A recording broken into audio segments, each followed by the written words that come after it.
Friends, எல்லாம் நல்லா இருக்கீங்களா? இப்போ நம்ம என்ன பண்ண போறோம்னா வெங்காயம் தக்காளி தொக்கு செய்ய போறோம். சிக்கன் கிரேவியே தோத்துரும். இந்த மாதிரி ஒரு தடவை நீங்க செஞ்சு பாருங்க. வாங்க எப்படி செய்யலாம் பார்க்கலாம்.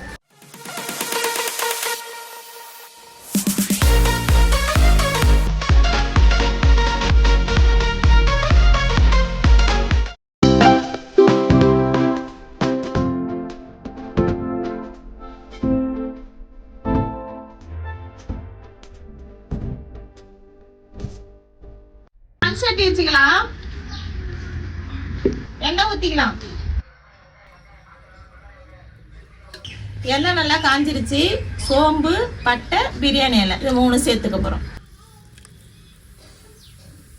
பூண்டு சேர்த்துக்கலாம்.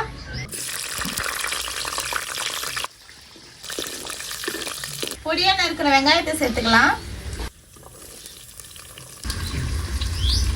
நல்லா பொன்னிறமா வெங்காயம் வதங்கணும். வெங்காயம் நல்லா பொன்னிறமா வதங்கிடுச்சு. இப்போ நம்ம தக்காளி சேர்த்துக்க போறோம்.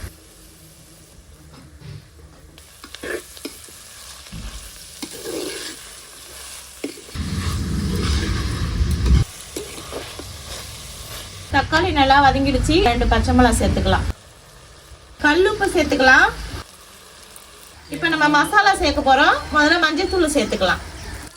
கரம் மசாலா, தனி மிளகாய் தூள் சேர்த்துக்கலாம்.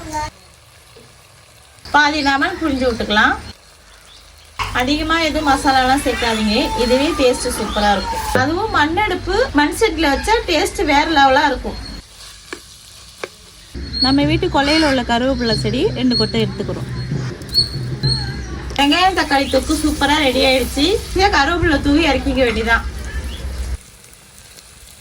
சட்டி இறக்கிக்கலாம்.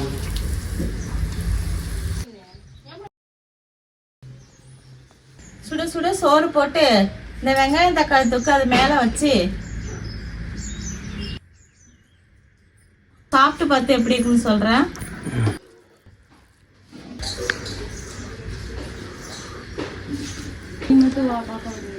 வேற லெவலா இருக்கு உண்மையிலேயே.